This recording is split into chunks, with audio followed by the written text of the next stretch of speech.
I'd like to welcome everybody to the January meeting of the Murfreesboro Parks and Recreation Commission. Welcome to everybody. Happy New Year.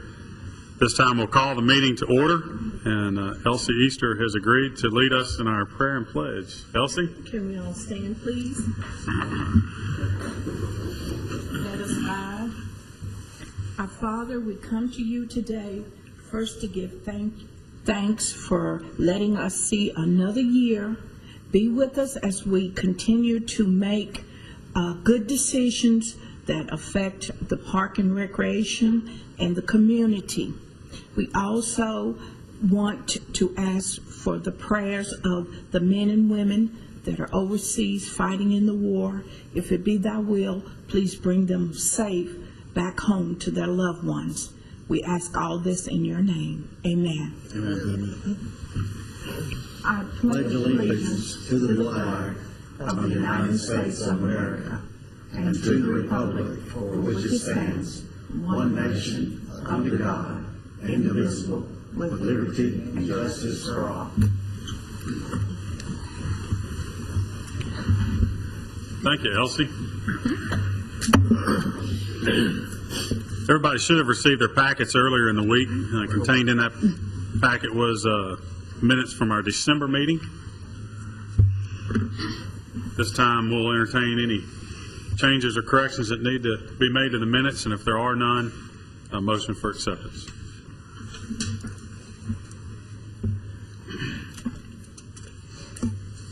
I move that we accept the minutes. Second. We have a motion and a second. All in favor say aye. Aye. Opposed? Motion carries. Thank you.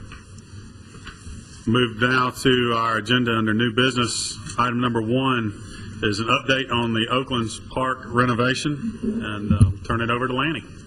Sir, Mr. Chair, and members of the Commission, a Happy New Year. Happy New Year to you. Happy New Year. I hope all of your holidays went well. Our first item on the agenda is talking about the Oaklands Park renovation, which is a part of our wetland restoration. In 1994, there was a commission that approved a federal recommendation to study the wetlands at the Murfreesboro area, which included the Oaklands wetlands area, the Murphy Spring wetland area, the Nickajack Trace, and the Black Fox wetlands area. In 1996, that was approved, and in 2001, the city entered into a cooperative use agreement with the Corps of Engineers to develop projects at those particular sites.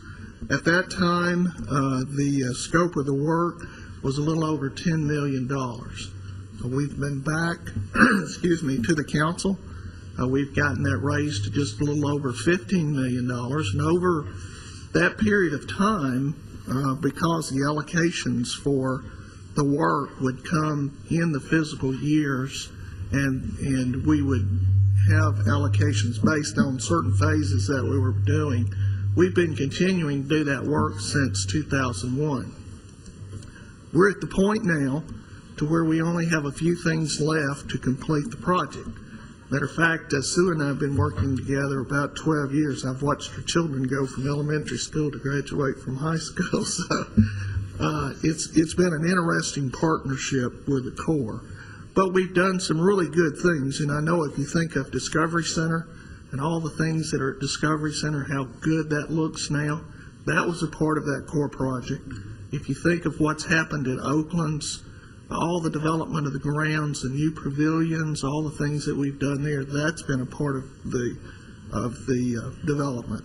And that's what we call developments, phases 1 and 2. And we're about to go into phase 3 at Oakland. And Sue is here to update you on some of the things that we have done in this project and tell you what we're going to do at Oaklands. I know that we have brought that to you before and outlined it, but since we're going to be doing the work this year, and they have to be substantially complete by the end of the fiscal year, federal fiscal year, which is September 30. They have to be through by October the 1st. I thought it'd be appropriate at this time to bring her and let her kind of tell you where we are, and she's brought a couple of her cohorts from the Corps. So she'll introduce those and then go through this project. So Sue, if you can make it to the podium. Sue, welcome back. Good to see you. Nice to be here, and I'm really pleased to present the end of this project for you guys, because it's going to be a great addition to the city of Murfreesboro. And I'm going to have Tom pull up the computer for us, and he is one of my cohorts with the Corps of Engineers, Tom Herbert, a new employee that's been assisting with some of the construction documents and things. And I also have Porter Williams here with me, who's also been assisting with some of the items on this project. I really wanted to kind of go back like Lanny did and talk about the things that we have done. And there we go.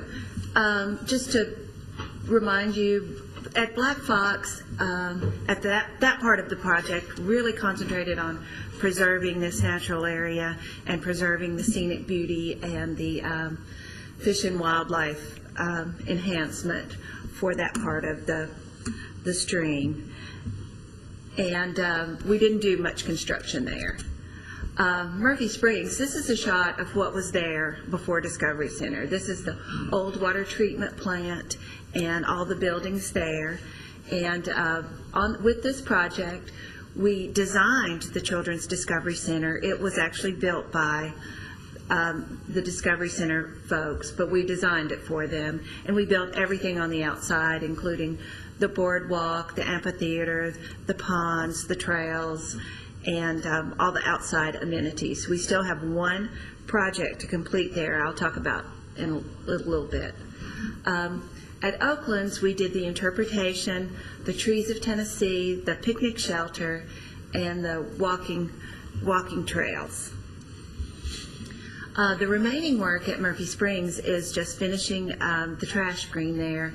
It is going to go under under the existing overlook down there at the actual spring, and hopefully it'll prevent so much of the trash from the streets and roads washing into the wetland. That we have awarded the construction contract on that. We haven't actually started construction. That should be in the next couple of weeks that we'll start on that. At Oaklands, the remaining work is over in the ball field area. And we're kind of calling that Oaklands Park. And it's going to have some additional parking, some historic oak trees, some trees from, now I'm forgetting where they're coming from all of a sudden, but some historic oak trees from, I can't remember.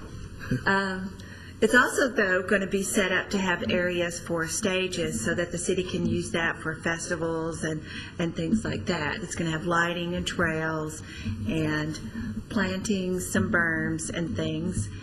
And since it's that last piece of the project and we want to balance the city, what the city is contributing with the federal money that we have, we'll probably do sort of a base bid on this project and some additives so that we come out, to the exact amount of money we have, as close as we can get to that. The schedule is that the construction for at the trash screen at Murphy Springs, contract was awarded in December. We should be done in April with the trash screen. Oak Park, we have about a 95% design that we're reviewing. We're kind of waiting to let the trash screen get a little bit constructed so we know exactly how much money we have left. Then we'll do the base bid and the additives for that. We hope to award in late April, early May, and be complete by 1 October. And then we'll close the project out in April, by April of 2012. And that's basically the work that we have. And if you had any questions or anything. Does anybody have any questions for Sue? I've forgotten, Sue, at Oakland's, is it where the ballpark areas are? Sue, could you Yes. go back to that slide, please?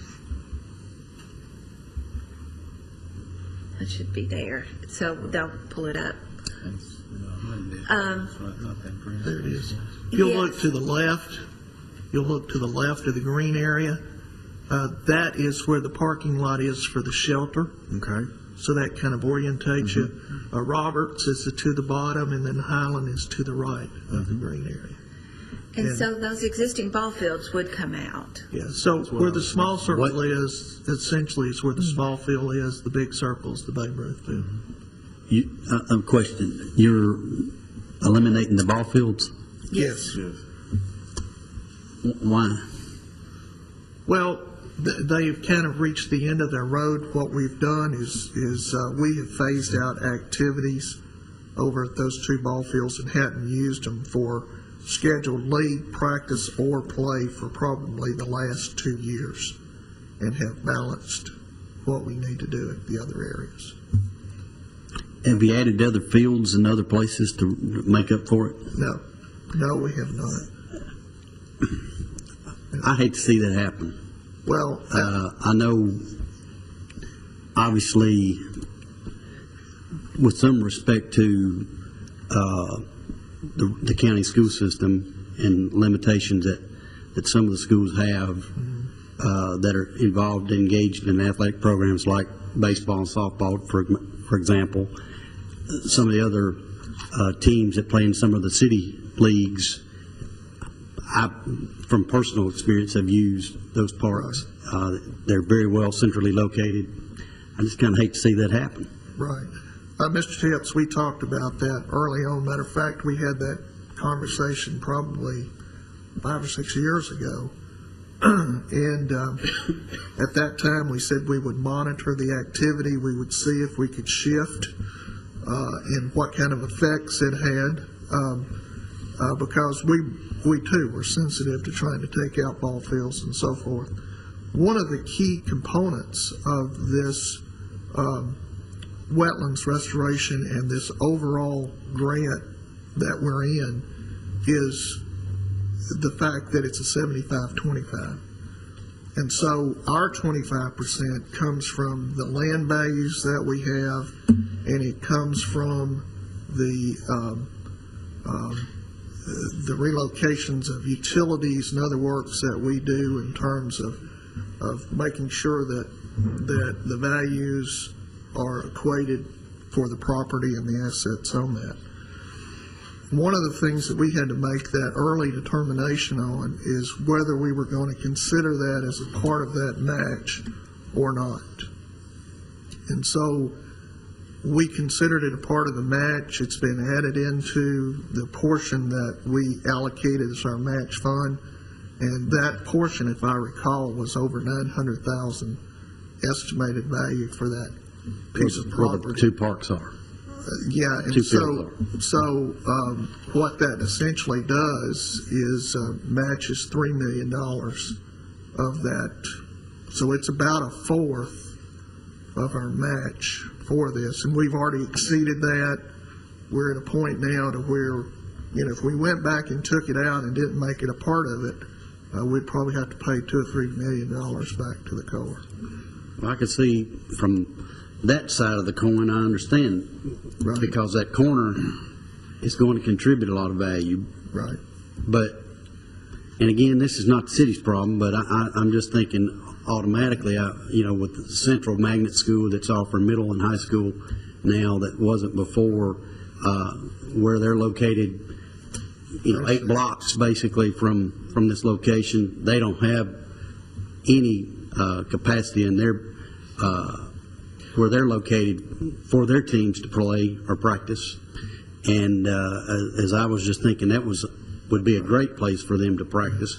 Well, we've been meeting with Central Magnet, and we've already made arrangements for them. Matter of fact, there was an agreement before the council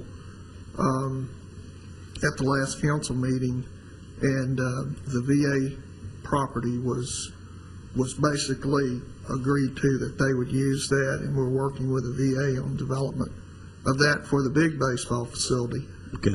For the softball facility, we're going to Old Fort Park to that small field there. We met with them last spring, so we've got all that worked out. So we've got the details worked out for them for Okay. practice space. And we told them, too, about what our commitment was to this grant. where we're headed, and you look at long-term, 50 years out or so, which is sometimes kind of hard to do, but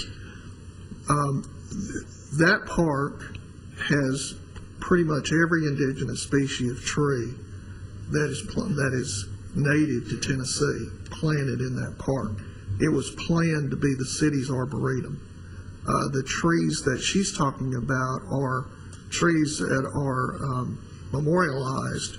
Either they're contributed to one great figure in history, Lincoln, Washington.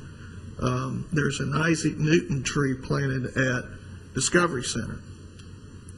So those things also have educational value, and it was a part of the old delivery, the whole delivery of the program, when we sat down and made this plan to put the trees in, have trees, have the educational value, have that tie into the historical significance of Oakland's. We worked with Oakland's Mansion, and really tie those properties, all that together. So if you look at it, it will look like a whole. It'll have a a split rail fence around it. So we're looking down the road at the future of how we're developing the historical perspective of Oakland's and how that's going to be interpreted, how the grounds are going to be used for reenactments and other activities that are over there. And that was another reason we're proposing another park, because we know that in the future we're going to have some additional fields, and we're looking in some other spots as well. So we are looking in other spots for more softball and more baseball fields. Absolutely. That wouldn't be on one extreme end of the city or the other, but There might be a little more is, centrally located. we've looked at possibilities on the north side, and we've looked at possibilities on the west side. Okay, thank you. Any other questions or comments? Sue, thank you for coming. Thank you. Pleasure as always. Tom Porter, thank you for joining us as well. Item 2 under new business is a consideration of guidelines for special use and special use applications. Angela Jackson's going to update us on that. Good afternoon. We often have groups that request to use our park facilities for festivals and 5K fundraiser events, things of that nature in our parks. We've hosted a variety of events over the past years, and it's something that we're glad to be associated with. What I've brought excuse me. What I've brought before you is a set of guidelines to clarify the events that we can have in the parks for what we are calling special use, something to really help with the groups that are making such requests for the parks. To have it all in one place, we've had kind of a hodgepodge of guidelines for each individual park. I'm looking to kind of bring together one department policy with what I'm bringing to you today. What it does is outlines several different aspects that will help us reach the goals and intended purposes of each park, make sure we're not interfering with the regular use and the regular expectations, but still being able to serve a lot of very worthwhile events and causes here in our community. What the guidelines are bringing together, basically just to run through, is to require that they complete application. After the approval of that application, then they enter in a cooperative use agreement, which is something that we work with our legal department to make sure that we have everything lined up and it's fully reflected what the organization who is requesting to have their event, what their responsibilities are, and then what our responsibilities as a department are as well. We do ask that they provide insurance of up to $1 million per occurrence, with the city listed as an additional insured as part of such event. We have established usage fees for various parks, and that's not something that I'm looking to change as part of this policy. I just asked to refer to the established fees that we have in place now. I do want to add a compliance assurance deposit. This is a refundable deposit of $200 due upon application, and that's something that we can, if there is any kind of damage, cleaning issues, or issues of non-compliance, something that we can consider, and then refund it after the event is over. The cancellation fees and things regarding cleanup, notification of emergency services, things of that nature are all pretty standard. I'd be glad to answer any questions about that. Another thing, if you look at number 7, that I really wanted to clarify is detailing what types of groups or organizations that are charging fees or accepting donations, because that's something we have to be very careful of on public lands. We basically are saying that they need to be a not-for-profit corporation under the IRS codes and should provide proof of that status, or they can be a group that is doing a fundraiser for a not-for-profit, and then that nonprofit would need to provide a letter of support of the event. And basically just complying with all the state and federal laws related to charitable solicitations and fundraising as a part of that as well. And just to kind of go through it, it discussed sound amplification following established city ordinances for sound and for signs as well. Do you have any questions about the guidelines? Anybody have any questions for Angela regarding this? If there are none, we need. I have a question. Okay, go for it. I have several questions. Okay. First question would be simple. Why do you think it's needed? We have have this type a of lot of requests for various park events. We need to make sure that as people come, we get a huge variety. Just to give you an idea of some of the things that we have allowed in the past, a lot of 5Ks, the Kidney Foundation, the Heart Association, a lot of groups like that hold 5K events. We have groups, the Dryland Sled Dog Race has came and brought their Huskies to do an event like that. We allow a lot of events. We get some requests that don't really meet our intended purposes in parks, things that might bring in things that would either cause damage to the park, interfere with regular use, or groups that might not meet certain guidelines as far as safety or as far as just fundraising. Kelly might help me out with this, but I believe there's rules regarding private gain on public property. Right. There's in the city charter and in the city code there is a prohibition, and as well as state law, of using public property for commercial gain, for private gain. So we have to ensure that the uses that are allowed are strictly for charitable and nonprofit types of events. And I know in the past where we'll run into problems is a group will come up, they'll have a name that there's some sort of foundation. I'll research it. They're not officially. They've never registered with the state as a charitable organization. They're not registered with the IRS. They're not a charitable organization. So this helps us ensure that we have a solid written policy on the special use of our parks so that everyone's on the same page. There's no questions. It's there for them to see before they try to plan their event and go through the process of the cooperative use agreement. Next question. What's the magic of a 90-day window to apply for this use? We have, when we get an application in, the process to look, first of all, if all of the space is available, checking tournaments, for example. If there's a disc golf tournament planned at Barfield Crescent Park and we have a conflicting walk that's going through the park, and then, we don't want anyone to get beamed in the head as the two groups are working together. So we want to really clarify all that. We want to go through the process of getting the cooperative use agreement, legal review, and proper signatures on both ends, and then that gives them plenty of time to advertise the event. I've run into a problem before where someone comes in, they turn in their application, and they're already posting in the paper that an event will be held in the park, and people are going to be coming whether or not they've received that proper permission. So it's just a window for us to work with so that everything is, is lined up on the front end to make sure that we're working with a group that's well organized and has clear thought-out intentions with what happens in the parks. Would not 60 days be just as good? It could be, and that's something. I'm not saying that it necessarily takes 90 days. It's a guideline for us. It's generally more advantageous for the groups than it is for us. I mean, we could work with 60 days, but what we've run into is much like she said. Somebody comes in, they put an ad in the paper, or they haven't advertised. And it takes us a good couple of weeks to go through and due diligence on what we need to do. And by the time we get it back, get everything signed and sealed, it only gives them about 30 days to advertise. Most groups that we deal with that are upfront legitimate groups are planning, a year out in advance. They'll contact us early to secure the date, generally 6 months or more ahead of time.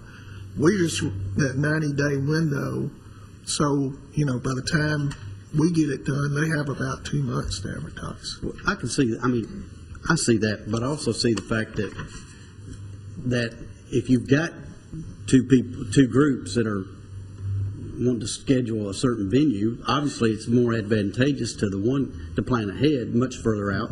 And, if they planned a year ago and they contacted the city and reserved it, obviously the next group that were to want to put something together that might be a little tighter timeline, sorry, it's already, booked. So, but again, I'm thinking flexibility here. Right. There are organizations, there are situations where, it might not take that long and it might not need to be advertised that far back. And it just seems to me to be a little more customer friendly to allow them a little tighter, filing deadline, if you will, on that side of it. Added to that, and that's a comment, but what is the fee for this application? There's no application fee as such. There is a compliance assurance deposit that's due after the event is approved. Cleaning damage deposit, fully refundable. The fees that are associated, usage fees, varies from each park. For example, Barfield Crescent Park is a $200 fee. That includes the use of a medium shelter as part of the event. Some of our other parks are $100. It just depends on the space and the needs that are there. Cannonsburg has everything divided out, according to each different facility there. It's just so broad, depending on the space requested, that we didn't want to make that more difficult than it needed to be. Yeah, each group that comes in has a little bit of different dynamic, so instead of trying to pigeonhole them into a fee, we just go back to our standard fee policy. And so if they want this building or this trail or this green space, we just add that up and tell them what it is.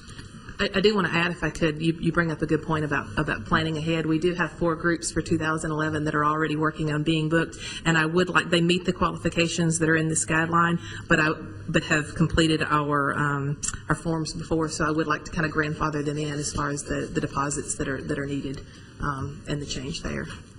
On item number 5, where did you come up with the figure of $200 for the?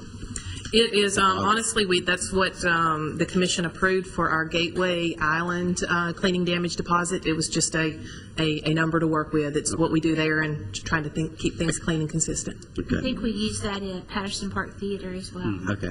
Right. On item number 6, you're saying that a cancellation must be made within 30 days, or at a minimum of 30 days in advance, and the usage fee would be refunded less the administrative fee of $20. That's correct. And if a group wants to reschedule event, as long as space allows, they could do that at no additional fee, but not offer refunds in those circumstances. Again, that seems a little extreme to me.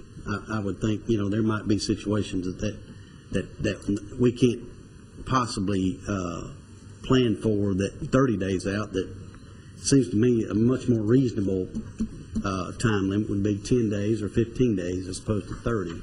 And also, I don't know, in a way you're talking about in the event of inclement weather. Well, you certainly don't know that you're going to need to cancel, what the weather's going to be 30 days out or 10 days out for that matter, that might cause problems. Does this take that into account, that we've scheduled our event?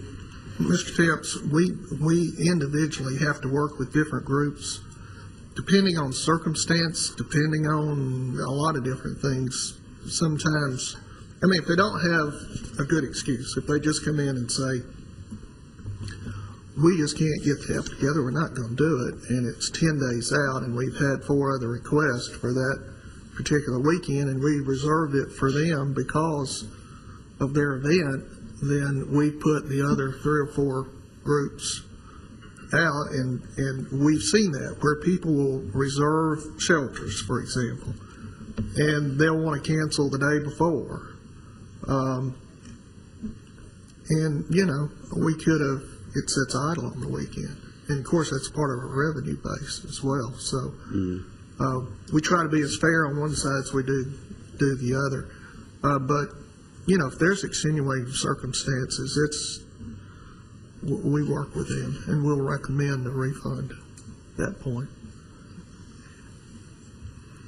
Shane, did you have something? I was just going to say that I think something that, you know, the $200 application, or the $200 basically damage deposit, compliance deposit, there's several applications that you have to make within the city, and I can just think of a few in the building and codes department that, you know, if you're applying for a service release to be able to get electricity before someone moves in a home, you pay $435. $400 of that is refundable. $35 is a processing fee. And I think the $200 seems fair, especially in the event that, you know, if it takes us 2 weeks to go through this, and we have someone who is having to do background checks, they're having to do due diligence to make sure that that they're a not-for-profit organization, you know, we're doing all of that pro bono. We're not, you know, we're spending man hours that we're not getting reimbursed back. And I know as tight as our budget is right now, that it's tough to go through and work with taxpayer dollars, that we're basically charging a fee and we're giving it all right back. So I'm not advocating that we charge a fee for someone to use it, but I think the deposit is more than fair if someone's getting it back. Plus, you know, you look at the assets that we have out in all these parks and the likelihood of having an event, and if someone does damage, it doesn't take very much to rack up $200 worth of damage just in yard work and things like that alone, where people are backing their trucks and things up to our shelters. So that portion I don't think bothers me very much at all. Yeah, this is not typical, but we have had, Mr. McFarland, folks, because we tell them to try to leave the facility in the way they found it.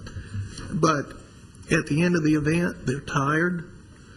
They just leave the trash on the ground and leave it all out there in big bags of garbage. And they said, you know, if you'll clean it up for the deposit, you can have it. Well, I'm just thinking we have to have someone go out and check those facilities when they're finished. So we're paying someone to go out and look at it. So that would essentially cover what we had to do to go get it ready for the next group. Yes. Mr. Chairman, I move that we accept this proposal as it is presented with amendments to item number 1, changing the application due at least 90 days to 60 days, and item number 6 on the cancellation of scheduled event must be made in a minimum of 15 days instead of 30 days. Okay. We have a motion.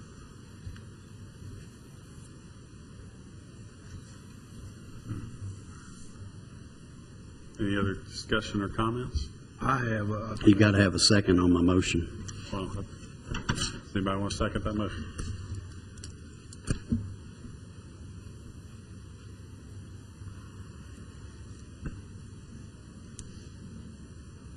Obviously, the motion dies before I lack a second.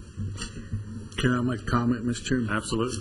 I like the 60 days. I kind of like the 30 days too on the refund policy, but I think the 60 days does give the smaller groups maybe a little more leeway in their planning. But I can also appreciate the 30-day refund deal, because, you know, we could be knocking somebody else out of that time slot or forcing other people to schedule when it's maybe not as convenient for them because that slot's already full. Just my thoughts. So let's try this. How about that I move that we approve it as requested, except we'll change it to 60 days on I think you were requesting 60 days on the application. On number 1. On number one, and then leave everything else as it is. Okay. I'll second. All right, we have a motion and a second. Any further discussion? All in favor say aye. Aye. Opposed? Motion carries. Thank Good you. discussion. Thank you. Thank you. Good question. Item number 3, consideration of adventure camp fee, and Rachel's here to tell us all about it. Rachel, welcome. Thank you. How are you guys doing today? Good, how are you? Pretty good. I'm here today to talk to you about our popular summer adventure camp. It's been offered for over 10 years now. It's one of the first, if not the first, to fill up as soon as registration opens. And each year we have several returning campers that stay with us through their years of eligibility. The weeks are filled with high adventure activities such as ropes courses, climbing and rappelling, kayaking, and hiking. With several of these activities, we are required to seek out contracted facilitators and travel to their location, which incurs a cost to us. In order to continue to offer this very popular camp with the high quality of activities that we strive for, as well as being fiscally responsible, I would like to propose an increase in the registration fee to better cover our expenses. And I think that you guys received a breakdown of the expenditures from last summer. You'll see that the current registration fee right now is at $75. As you look through the expenditures, we have some from a ropes course at New Frontiers, the Alpine Tower, some additional kayak rentals from MTSU. We provide a T-shirt to all the campers, as well as drinks and snacks daily, and then of course our part-time staff hours. So the total comes to $141.60, which is a big difference from what we're taking in. I did some research of some other activities and camps that are offered in our area, and the ones that I have listed there for you are very similar to us as far as the age groups that they target, as well as the hours. They're all day camps. MTSU offers one, and it's $175 per week.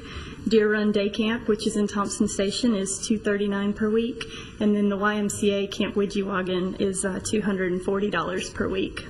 What I would like to propose is a $75 camp registration fee plus an additional $50 activity fee, bringing the total to $125 for the week. I still feel that this is really reasonable for our patrons. They're receiving a very high quality camp for still a very reasonable cost compared to what other people offer in our area. I hope you'll consider this increase, and I'd be glad to answer any questions. Questions for Rachel? I have one. Why would we not charge to cover our costs? We talked about that, Mr. Chairman, and going up $50 from one year to the other we thought was a big enough leap. Next year we will go back and look at it for costs this year, and if we need to go up another $25 next year, we'll come back and recommend that. How many participants do you have? We offer 2 camps at 12 participants each week. So we'd be losing about $400, roughly. Something like that. Ballpark, yeah. And the staff fees that we show are just part-time. That doesn't include Rachel's time or transportation that we've got in there. So there's still some other costs associated, but we didn't want to make too big a jump right at one time. Rachel, is this camp, does it take the place of what we used to have that was the Stones River aquatic kind of thing where y'all canoed the river? We do, for one day, we do take the kayaking trip down the Stones River. Okay. But we used to have a camp that had several days of doing that. We did. Okay. Yes. This kind of takes the place of that and Yes. throws in a lot of other neat things. Correct. Good. Any other questions or comments? If there are none, we need a motion for acceptance of the fee as presented. Mr. Chairman, I'll make that motion. Have a motion and a second. All in favor say aye. Aye. Opposed? Motion carries. Rachel, thank Thank you. you. Good work. Item number 4, Deborah Pascal's here to tell us about some grant funding and to get approval for that. Deborah, welcome. Well, thank you very much.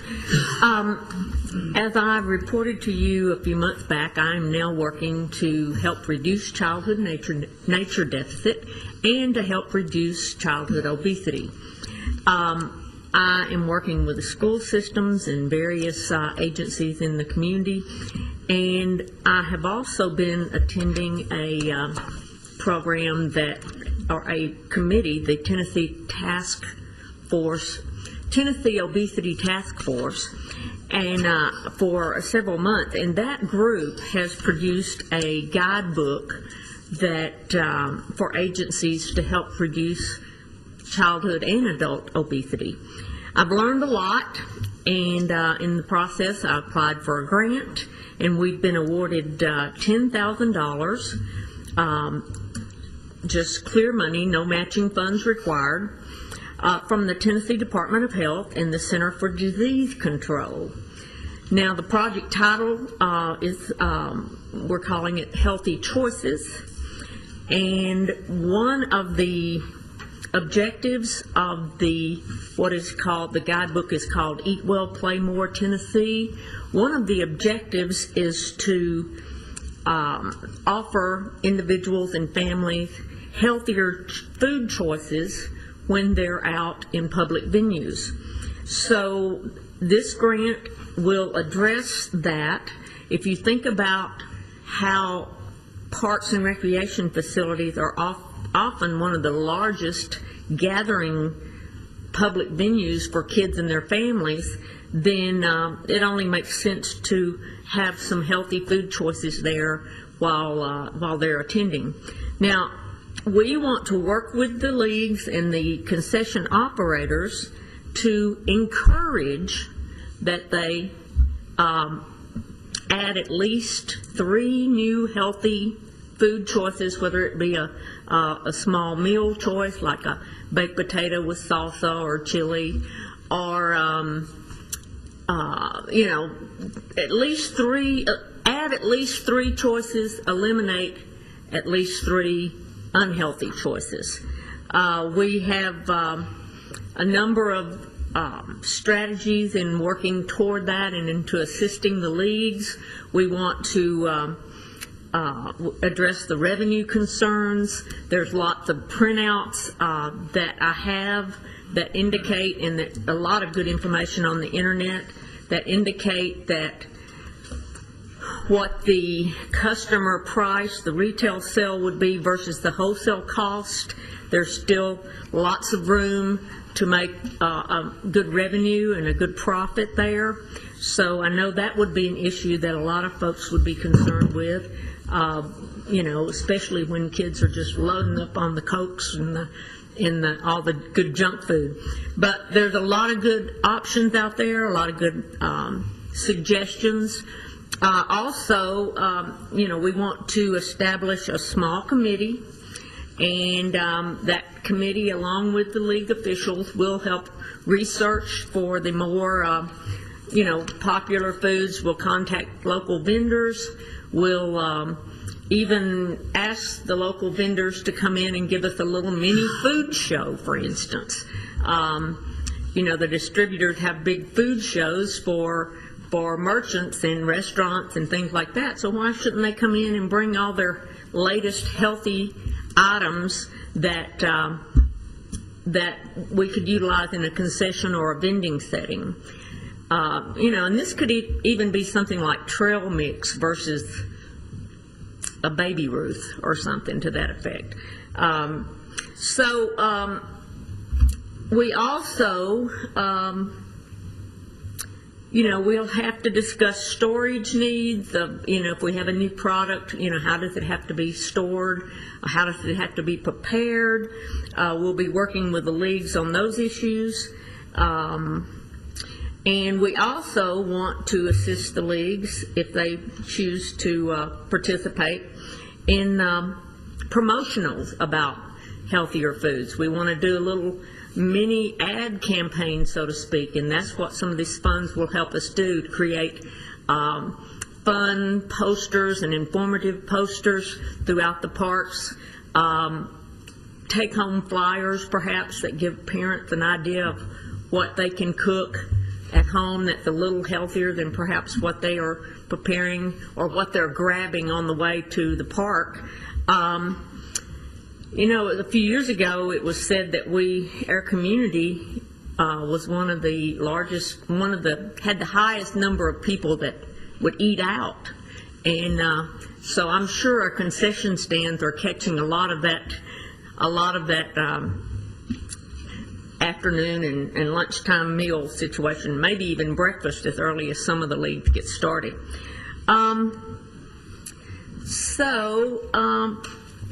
Are there, what kind of questions do you have? How can I? Anybody have any questions for Deborah? I just want to thank Deborah. I know on behalf of the Wellness Council, that's really been one of our emphases has been childhood obesity, and then also appreciate so much your work with the schools and look forward to expanding that relationship. So thank you very much for your work on that. And thank you, and I have learned a lot about the school health. I'll return the compliment. The coordinated school health folks are doing an awesome job. Anytime I get a chance to, anytime I'm in a school and it happens to be lunchtime, I'm like, can I have lunch with y'all? Because they're really dishing out some good food these days, and it's very impressive. Okay, thank you. And Mr. Chairman, if I could just speak to Deborah's doing a great job. She served us well on the Wellness Council and on the task force, which is a statewide task force. But we want to look at our department globally. We want to look at our vending machines that are in our centers. What kind of drinks are we distributing? What kind of snacks that we can have there, because what's ever in that machine, generally speaking, that's what they'll pull out. And when you go to the ballparks, we want to work with the leagues. We don't want to handcuff them. We want them to be open, and we want to give them the information that they need, like she said, where they can look at it in terms of saying, okay, what can I replace or what can we add, and it still doesn't hurt the bottom line for our concession operation. We just opened the new water park, which is a part of kind of our wellness program. I was talking to one commissioner before, and I said, if I ask a teenager to run up down those steps 40 times in the next 2 hours, they'd probably look at me like I was crazy. Put a slide on the other side, and they do it automatically. But we've got to look at what we're feeding them there at our concessions as well. So all of our concession operations throughout the year, at our basketball games and all that, and of course the ad campaign, I think is going to help and make people more aware of we do have healthier choices, and we're trying to reduce the waistline and get kids in better shape too. So I'm sure it will be another one of Deborah's award-winning programs. Oh, well, thank you. Hopefully so. But it will be an opportunity to work with the leagues and I think maybe help us create a healthier community. We need a motion for acceptance of this grant. Yes. So moved. Second. Have a motion and a second. Any other discussion? All in favor say aye. Aye. Opposed? Motion carries. Deborah, thanks as always. Next on the agenda is a consideration of a photography policy and permit application, and we're back to Angela for this one. Murfreesboro Parks and Recreation Department is very proud of all of our beautiful parks and facilities, and we are honored that so many professional photographers are looking to take pictures in our park. We have had an increased number over the past few years, and especially lately, of photographers that are coming to the parks, Cannonsburg in particular, but other parks as well, to have a kind of studio shoot type events in the park. What I'd like to do, and before you, is just a simple policy and permit process for these photographers. This is not really intended to restrict or to disallow photographers from taking pictures in the park. It's not even introducing any kind of fees, even though that's very common for a lot of facilities to require a photography fee. What we're looking now is basically just an open communication between our staff and photographers that use the area so that we can limit interference with our programs, our special events, and our rentals that are taking place in the park. We want to make sure that that the photographer has the communication that they need with our staff to know when and and where would be a good time for them to take photos, and that our staff is aware of what's going on from the photographer standpoint as well. Basically, the policy is just to ask them to complete our application and to receive a permit in order to use the parks. Okay? Any questions or comments? I have a question. Okay? First of all, you said there's not going to be a fee Correct. associated with this, Right. and they're going to have to come to your office to pick up an application before they go do a shoot, Correct. and your office is located, At Barfield Crescent Park and you're open at what hours? from 8 to 4:30 Monday through Friday. So if they decide that for whatever reason they need to do a shoot, they're just out of luck Well, let me any other time. let me add to that this policy is not targeting first of all, on one end, the film or video productions, because that requires a separate agreement, location agreement that is approved. It's not also not applying for photography taken for personal use. You know, if you want to take a few pictures of your kids while they're in the parks, that's not really what we're looking to target. We're looking to target photographers that are scheduling events.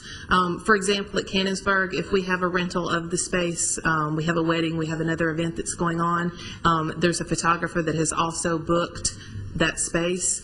We are issuing permits 2 weeks, up to 2 weeks in advance of the date requested during that time, yes. And at Cannonsburg as well, people could go to the visitor center there. It just seems like it's overreaching, and you know, I don't see what the harm is in just leaving it alone like it is. I mean, as long as they're not encroaching on somebody else's use, what's the big deal? Tim, I'll give you an example of something that I think, because I do think it's a good idea, because I've actually had this happen twice, just by chance. But I had some friends who had rented the Cannonsburg facility for a function that they were having, and a photographer showed up there with a bride. And basically wanted to take over the place and asked us to move, even though they had rented the place from the Parks and Rec Department, and this person acted all put out. But had they had this application process, they could have informed this photographer, here's the date you're wanting to do this, I wouldn't recommend you go to during this date because this facility is rented, and there's going to be people there, and you're not going to be able to use the facility as you want. And that's also happened to me at one of the other Parks and Rec facilities, where a photographer showed up and was not real happy that they weren't able to do what they wanted to do, and it could have been avoided if this arrangement had been in place. It's just two examples of why. Is it going to be? The point is valid. Is it going to be available online on the website? Yeah, I think that would be a great compromise. I mean, I think any of these to drive across town to get this, that seems kind of crazy. Any of our applications and those types of things, Sure. I think we should always want to make them available for download on the website. And I think we Say could do yes that. or no by email or something like that. you know, because if they've got we've got the technology, we've spent the money to do that. So we can make all these things available online. They could actually, submit their application online, and you could even email the permit back to them. And I guess to add to this, now you take, for example, our city-operated recreation leagues that go on, and every one of those groups has a photographer come out, whether it's at Black Box or wherever it might be, and they shoot team pictures. Those people, they've got to get an application. They would have to fill out this application, correct? They would have to get a permit in advance, correct? Correct. I just know of several situations where, or I know of situations where, these, first of all, it's public property. All of our tax dollars goes into it. And, these people pay city taxes and business taxes to operate their business. And a lot of other of our businesses from time to time use these same areas to have a professional photographer come out and shoot for them something that they use in their own businesses, whether it's Christmas cards, whatever it may be. Our candidates that run for public office a lot of times will have photo shoots done in these same locations, and they hire a professional photographer. So they've got to get they've got to have that photographer come out and get a permit to go out and take that shoot, those shots. I just think that's just cumbersome. I think to your point, that's a common courtesy that most of us hopefully can be good neighbors and understand. I don't need to be shooting there because these people have the facility rented. That'd be my take on it. I understand exactly what you're saying, but let me just give you an example of something that happened 4 weeks ago. We had a wedding booked, another activity booked at Cannonsburg. We had people coming in from everywhere for the wedding party, and we had 5 photographers show up on that particular day. One of them wanted to shoot, like you were saying, wedding shots in the place where we had already had rented.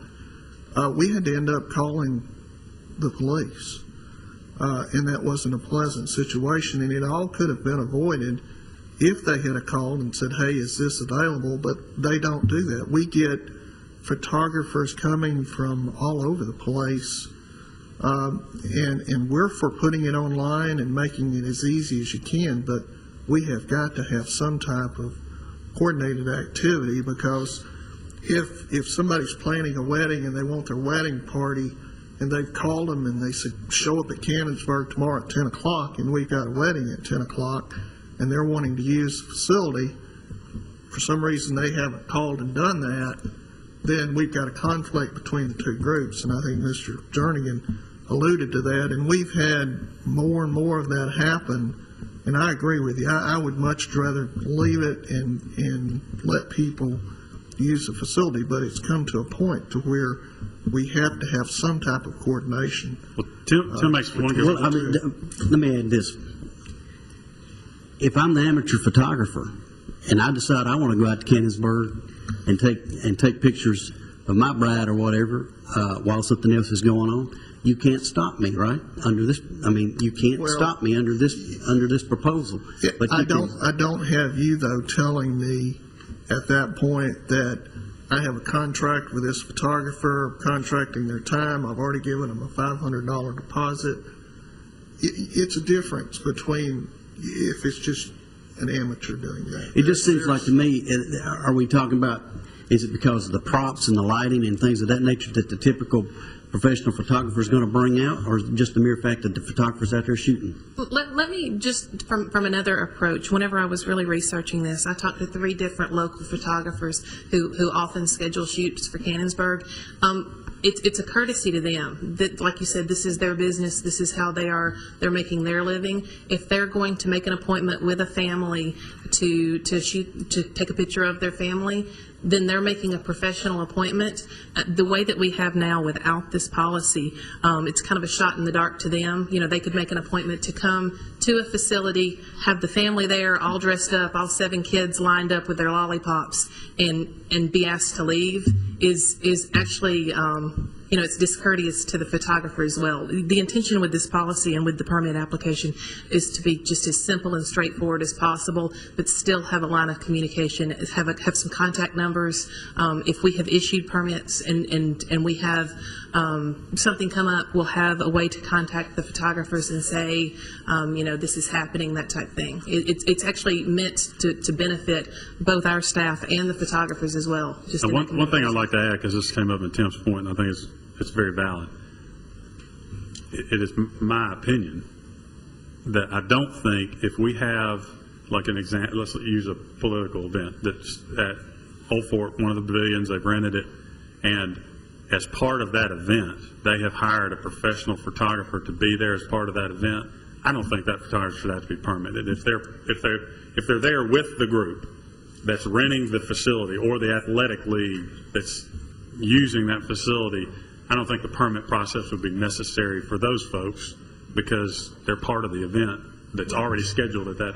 I would agree with that, Mr. Jernigan, and that's never been an issue. The issue is the other folks that show up unannounced. Well, and I think something, I think, Tim, you bring up a lot of good points, that you don't want to put something on the books that's going to be impossible to enforce. But I compare this to when, say, my baseball team is going to go practice somewhere. We will call out Barfield Park and say, Gary, can you tell us what fields that you have available that we could go practice on? And we go through the process of booking a field in the way that it protects the person who's actually planning to be able to do that. When I get out to the park and someone's there practicing, that I can say, hey, I've taken the time, we have this reserved. There's somewhere else, but we've taken. So I think if you're looking at the professional photography standpoint, that if you have someone who has families paid a sitting fee, that it almost gives them the ability to know that they have booked it, they've permitted it, and it's theirs to use free of charge. But it's more of a first come, first serve, fill out an application. But I think you've got some good points. The question I was going to ask, we've got to get the word out, if we do this, to different photographers and individuals to say this is our process. Otherwise, it's really going to have to be, we're going to have to come into these situations to be able to enforce it. So and that is something I'm sure y'all thought about, on how you get the word out to. You're going to have to do more than educate the photographers. You're going to have to educate a lot of the folks that are engaged in marketing and public relations, because most of the time they're making contact with their photographers who may or may not be local when they're doing shoots. So there's a lot of people you got to educate about it if you do this, go this direction. But I would add, under the way this is written, it would not. And I understand your point, but if you're having an event and you decide to have a photographer under the way this is written, I believe that you'd have to have a permit. Well, actually, the cooperative use agreements that we have right now with the leagues, and if someone's having a special event at one of our facilities and it's entered into a cooperative use agreement, that agreement already addresses bringing in professional photographers, people to sell items. That's all addressed in that cooperative use agreement. So, therefore, the leagues would not need this particular permit for those photographers. Or anybody renting a facility or any of that. Or the person with the wedding photographer that's rented the church to have their wedding at Cannonsburg on that day. But to be consistent, you should have that language in here. To be clear, that could be that added. language should be in there. So if the amateur beats the professional to the spot he had in mind, he's waiting anyway, though. If the professional has the permit, then he can tell the amateur, you need to leave, I've got a permit to use this spot. So he does, in fact, have exclusive use of that area. Well, because it says that you don't have exclusive use in the document. Are we talking about Cannonsburg as our main issue that we have problems? Cannonsburg is definitely the area that it has become the biggest issue. I'd like to, just as part of the policy, be more inclusive so that we don't have to come back and have a lot of different policies for different areas. But yes, Cannonsburg has been the real place that people find the most photographically. Because in our co-op agreements that we have, say with NBA or Optimus or Murfreesboro Soccer Club, it's part of their sort of scope that they can, since those facilities are under their sort of jurisdiction and control during their league, if they want to have photography set up in whatever field, they can do that. That's part of their use. So really, we're talking about, and I think that's a good point about your marketing professionals who go out and take pictures of different individuals. So yeah, and I'll give you another example. This has been 2 or 3 years ago. We had someone do a fashion shoot on the Greenway without asking, and that created havoc when they had all these people dressed up in nice things as bikes are flying past them, and they're cluttering the whole Greenway pathway for the people that were using the Greenway with all of their fancy photography equipment and all their models. And that was something that really should have had a location agreement. Yeah, we've had several, not just at Cannonsburg, at other places, like Kelly said. And that was one of the reasons we're going to make it inclusive. But Cannonsburg really is probably the number one. Gateway Island's another one, because that's a popular venue and setting now, especially with waterfalls. And everything out there. The Greenway has been hit, I don't know, several times that way where people have called and we've had to go out and intervene, interdict. And of course, they've got families watching fashion shows and et cetera. So,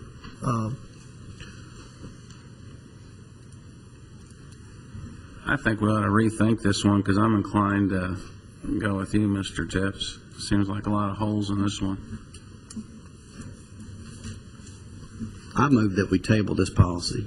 Second. All right, we have a motion and a second. Any other discussion? All in favor, say aye. Aye. Opposed? I think if you guys will look at the things we talked about here, I think it's a good idea, but I do think we need to include that language that addresses the special use deal. Sure. And, we'll go back and we'll brush that up. Plus, we'll make some other contacts and phone calls, and we'll bring it back to you. I think it's a good idea. Yeah, and I think it may be something that we could look at, if you have a one person that's just got a camera and a person that they're shooting a picture on the Greenway, then, hey, that's not really that big of a deal. But if you've got someone who's bringing in a lot of equipment, then that's a different type of situation. Yeah, that's my point. I mean, if they're bringing in lots of props and things of that nature, that's one thing. But if they're doing a pretty simple shoot, that's another. That really rises. It's not really encroaching on a lot of other activities that might be going on. And Angela, I appreciate the work you've done on this. I appreciate your willingness to be more inclusive, but I really think in this situation, it'd be more palatable to me if it's exclusive to maybe Cannonsburg, where we do have, most of the time we have somebody on site that actually could even issue a permit if it were necessary in a lot of cases. And we really need, if we're going to go this route, we really need to have it a lot easier to go through online applications and so forth. Okay. All right, thank you. Got two more items. Number 6, Thomas Laird's here to give us a quick update on athletics. Thomas, welcome. Members of the Commission. Briefly, just a side note on what we've been discussing. One of the biggest problems we have when we open a new park, and it's something that we really have to work hard towards, is eliminating the profit for personal gain by private coaching and elite coaches trying to do training and things. And the photography thing, I worked a long time ago construction, and we did a several $1,000 job building backdrops and props for a photography studio. So in my opinion, this photography thing, they're making profit on our facilities, just like these coaches or everything else is, if they're using our facilities for personal gain. And that was my thought when reconsidering this. But on a positive note, we had last year in 2010 was very good for athletics. We had a little under 10,000 participants participate in leagues and tournaments throughout our park systems, and that was on a regular basis. That was our residents. 2,500 or so of those were our own actual programs run through the Murfreesboro Parks Recreation Department. It included basketball, football, cheerleading, volleyball, track and field. So we are expanding, and we hope to add some more of those in 2011. From out of town, we had 36,000 athletes roughly come into our city to participate in various events, from Spring Fling to the National President's Cup. Of those 36,000 athletes, it's estimated that almost $7.2 million was brought in sales tax revenue alone. That's through the use of our parks, and that's commendable to the park system in itself. So we had a very successful year. Some of the highlights were the President's Cup, which was the national tournament for Division III soccer, and that brought in teams from all over the country, as far as Seattle, Washington. And of course, we had some of our local favorites. The TYBA brought in almost 100 teams to baseball tournaments. For 2011, we're looking forward to that. We have 184 teams scheduled to come in for the Southern Regional in June to our Richard Siegel Soccer Complex. And they will be here for an entire week, 7 days. That's a significant impact to our economy. That's about 3 spring flings together as far as the economic impact. We're excited about that. We also are proud to say that we have landed the USTA Junior State Tennis Tournament. with a little over 500 participants coming into our city for a week.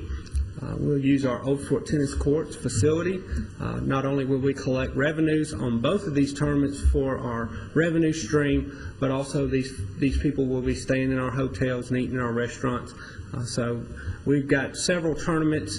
Last year we had roughly 350 events throughout the city, and we anticipate that even more in the upcoming year. We're focusing on the big events, the ones that bring people in from out of town. Of course, we make room for all of our local leagues and tournaments, and we're very proud to have those. So that's a recap of athletics. Anyone have any questions? Any questions or comments for Thomas? Thanks for the update. Yes, sir. Great work as always. Last item is update on the Polar Bear Plunge. Nate Williams is going to tell us all about the big event. We're excited. One more time, I want to invite everybody to the Polar Bear Plunge. We're excited. It's this Saturday. The event starts at 8:30 in the morning with the Arctic Adventure that runs till 10 a.m. Tim was asking me if the water's cold a little bit before the meeting, and I can personally tell you the water's very cold, so we're looking forward to it. We got a lot more interest in this event this year because of the new pool. Pool looks great. My staff has done a great job getting it ready. Got a lot of planning that goes into the Arctic Adventure. Everything's free. We do request that people bring non-perishable foods that are donated to the Murfreesboro City School Family Resource Center. But again, this event is free. We have $10 T-shirts to commemorate the brave souls who participate. And it's a lot of fun. I hope to see you out there. Anybody who's listening, we'd love to have people out. It's a great family-friendly community event. So if you have any questions or if you want to go ahead and commit to me now, you're going to be jumping, that'd be fine. So. We're planning on jumping. All right. I've done it before. No, it's cold. It's we did test out the slides. One of my brave head lifeguards agreed to try those out yesterday, and he said it was pretty exhilarating. And it's going to be interesting to see the brave people who actually do go down the slides and see how people approach all the new features that are with the outdoor pool. But again, this pool is great for this event. A lot of people were concerned that we weren't going to have it because of the new pool, but I think this gives us even more of a reason to put this event on. It'll be fun. Huge as always. Any questions for Nate? One other thing, Mr. Chair, even if you're not going to plunge, if you're going to come out and participate, just watch, we still encourage you to bring non-perishable canned food items which benefit the City Schools Family Resource Center. Last year we collected over 1,200 pounds of food, and at this time of year, because of the holidays and so forth, those shelves are almost empty. So we do kind of replenish the shelves at this point. Thank you, Lanny. It's a great event, and it really benefits those families that need it. Absolutely. We've been told that this is the largest amount of single donation of food they get all year long, and they're starting to really depend on this, and really appreciative of what the community brings for the Family Resource Center, City School Family Resource Center. So that's awesome. All right. Thank you, Nate. Thank you, guys. Is there any other business to come before the commission? Move we adjourn. Have a motion and a second. All in favor say aye. Aye. We are adjourned.